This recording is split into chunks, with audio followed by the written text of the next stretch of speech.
about the summer sun dawning and dipping, about flowers, friends in flower fields skipping, about skipping my favorite song.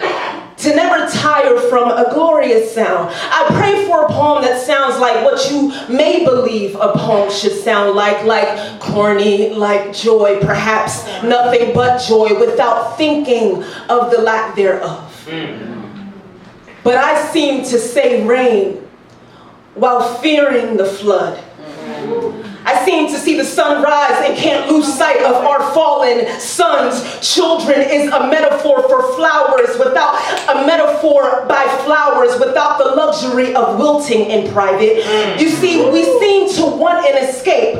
While there is a fence around our grief, they'll barbed wire our climb. They'll rename our entry signs and say, see, nothing to see. We say trauma, they say that is reserved for the troops. We cry war. They laugh and point at the wars that keep us here. We ask help. They say more cops. They say tough on crime. They say diversity panel. They say protect and serve. We say, ha! We weep and ask where. We weep and think of our children's bodies between the metal detector at school. My niece's body, less protected by the police than her posture. They say yes, protect and serve. We ask at what hour? Before or after we file the first report? Before or after the spill of bones becomes dust in your file cabinets? A collection of the ignored used only to enact more power. A collection of the ignored with no joy, no metaphors, no pretty pictures. They say they're in a hurry and we say never.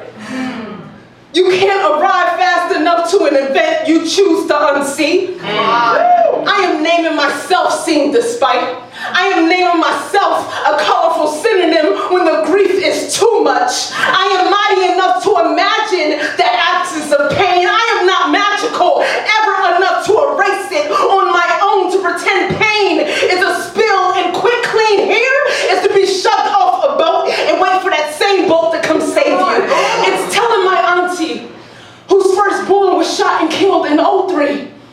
It's telling me, who suffered an assault at 15, 16.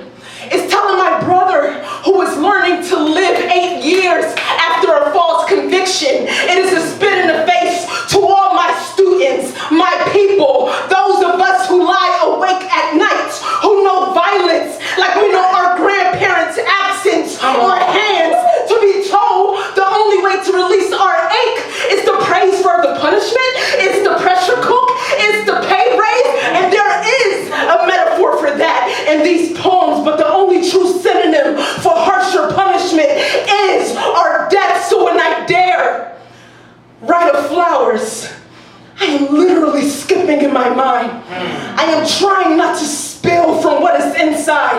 I am trying to imagine a freedom owed to the parts of us that feel too lacerated to heal. When I dare write of flowers, y'all, I am dreaming of a replanting, an uprooting of a system that pushes prosecution as protection, that builds our caskets and asks us to appreciate the design.